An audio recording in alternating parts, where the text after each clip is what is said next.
So, in meeting with a lot of business owners, what we generally find is that successful business owners are really good at doing their business, right? Whether it's producing a product or a service. And the hard thing about being a business owner that many of us know is that you might be really good at what you produce, but the reality is you may not be a financial expert or have all the other bases covered. So what we wanted to do is a case study today about a blue-collar worker named Carlos. He owns a masonry company, and kind of show you some of the things that we found when we did this with Carlos, realizing that does amazing masonry work, but finance and legal and risk management may be a little bit outside of his wheelhouse. So let's take you through this case study together and show you what we found for Carlos. So Carlos, again, is 58 years old. He's got a successful company in Colorado. He's grown his company steadily over the years. He's got 11 employees. They do just shy of $2 million a year, and his net income is about $320,000. He's been in the business for 22 years, and he's starting to feel like he needs to start taking care of some of the different aspects of his business, even though on the product side or the service side, everything's running really smoothly. So what we did is we went in and we basically took a look at liability exposure and what kind of insurance coverage he has. One of the areas that was a big concern is workers' compensation costs continue to creep up. There are insurance policies in place, but one of the issues that we had is that when we looked at the coverages, they weren't covering everything. There was gaps that existed between the policies, so we wanted to tighten that up. There are no standard operating procedures or employee handbook. That can create some liability from an employee-employer standpoint, and so we wanted to get in there and address that.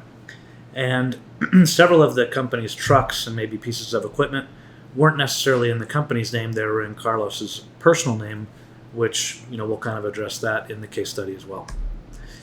So the solution is, first thing, like we kind of said, we looked at risk exposure and just said, hey, where are the gaps that exist? How do we tighten this thing up? So first thing, built some clear standard operating procedures and employee handbooks to improve compliance and reduce on-site risks. We restructured the workman's compensation coverage and implemented safety programs to reduce claims. The other thing is we designed an integrated insurance plan that eliminated the overlaps and gaps to make sure that we're not overpaying for insurance, but also we needed to make sure that the coverage was sufficient and there wasn't any big holes that existed that somebody could get in and cause Carlos some heartache. And we transitioned business assets and equipment out of his personal name into the company name to better protect Carlos from any potential liability or lawsuits that might come from that. So the result is a safer, more efficient work environment with clear expectations for employees. The overall risk exposure is much lower for Carlos between bringing the equipment into the company and shoring up those insurance policies. When we did that, we made sure that the corporate veil was much more clear than it had been. And overall, we reduced the insurance costs by looking at those policies and reorganizing them. So for Carlos, the nice thing is that he can go out and do what he does, and he does it well.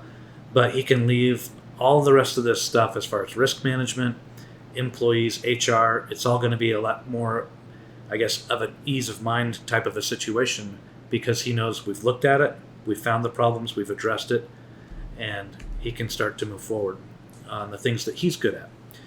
Another area that we looked at as well is in the trades. It seems like finding good quality help is getting harder and harder. Less of the younger generation is going into the trade fields. And so what you're getting is a lot of the companies are starting to offer more. Retaining your employees is more important.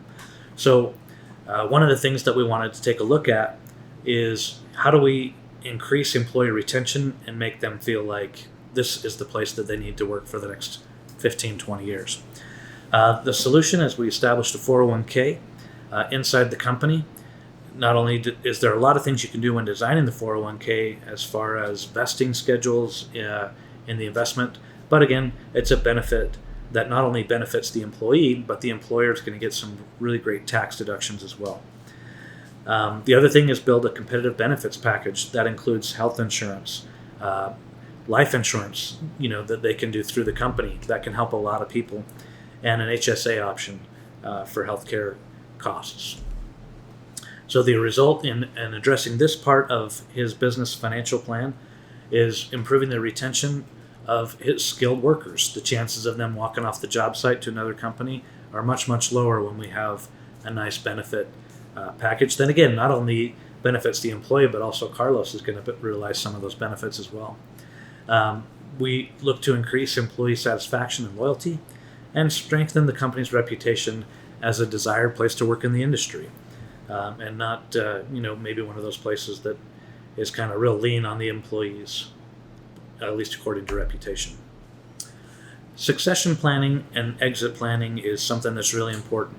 As I mentioned in this example, Carlos has been running this deal for quite some time. The company's doing well, but eventually it's going to come time for him to exit, and having a plan in place is something that's going to be really important. Like a lot of business owners, when we began talking, Carlos didn't have a formal succession or exit plan in place. A lot of people don't know what their businesses are worth. There's a lot of different numbers that get thrown around out there. Some people say, it's 2x EBITDA, 6x EBITDA, or whatever. And the reality is that it's important to know what the value of your business is for several different reasons. And without, clear standard operating procedures, the company's value was heavily tied to Carlos personally, right? Because if everything's kind of Carlos relationships and Carlos does things this way and that way, it's very hard for Carlos to step away from the business and have the employees have a standard operating procedure about how they do things and be able to run without him. So it's important to have all those things in place for a good overall exit planning meeting, so we know what we're dealing with and, again, the things that we need to address. So the solution is we created a buy-sell agreement to protect the business and Carlos' family if something unexpected were to happen. That's a huge deal these days, and heaven forbid accidents do happen or premature deaths. But if you know that you've got a guaranteed buyout, your family's taken care of, and that's all outlined in a formal agreement, it makes the stress level of being a business owner a lot less. It also protects your employees, because if something happens to you, a lot of the times the employees are going to look around and say, well, if Carlos isn't here, what is there to work for, right? If we formalize that, it can give them peace of mind as well. We implemented business valuation models to really understand what the company is worth. In order to have a buy-sell agreement, we need to have an understanding of what the company is worth, so that can be placed inside the contract. Again, we developed standard operating procedures to increase the enterprise value of the company so that it's easier for the company to run with or without Carlos. We also explored and structured some potential exit strategies, including ESOPs, third-party sales, family transition, stock gifting. All those types of things have been looked at. And it's nice for Carlos because as a mason out there working with stone and brick, those are things that are a little bit harder to come across, not understanding what options are available, let alone deciding on one. So we walked him through all of those. The result is Carlos has a lot more peace of mind knowing that he can step away from his business, even temporarily, right? Or if it comes time to transition to new ownership, that we've got a plan in place. We know what the company's worth. The employees have a lot more peace of mind because they know that there's a plan in place, in addition to all the benefits that we kind of wrapped around, giving them a lot more long-term feeling about the company.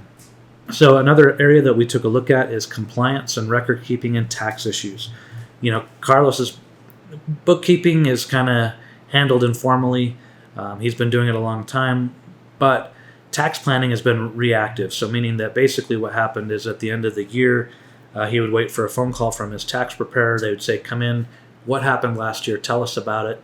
And they were all kind of reactive. Whereas what needs to happen is it's an ongoing process for tax planning throughout the year, so that we can make adjustments and changes before the end of year. So if we need to, whether that's acquire equipment or do other types of planning to create tax deductions, so you don't get really beaten up, you need to do all those things before the end of the year rather than being reactive. And profitable years result in large tax liabilities, But if we have a strategy in place that if there is some banner years that come through, we've already got a plan in place to take care of some of those things to reduce our taxation. So the solution again is to have proactive tax planning, organized record keeping, and a good team that is proactive in taking a look at what the company is doing year to year. And as you expand and potentially scale, those are things that need to be taken into account as well, rather than just kind of being reactive and kind of dealing with it when the problem occurs. So the result, again, is a lot more peace of mind. Just knowing that the finances are taken care of cleaner. If an audit ever does come, we're organized. It's not really a worry whether or not we're going to have the right things in the right places. Lower tax burden throughout the strategies that we're doing proactively, right? So instead of just finding out, oh man, I got to come up with a bunch of money, we already know what the end goal is going to be for the tax year. We've already got things in place to take care of it. Increased retirement savings for Carlos as well as his employees. We talked about how important that is for those people to take advantage of that plan and for himself, so that when his exit strategy comes up, it's all of his retirement isn't just stuffed into the value of the company. He's also got some other things going on just in case things change. And just having a stronger financial foundation that makes the business more efficient and valuable in the long term. So a lot of times, just walking through this case study, maybe you see yourself in this type of a business owner, right? You say, hey, I'm really good at what I do. People love my product or my service, but this kind of stuff is so complex. How do you get it all together? That's what we love to do.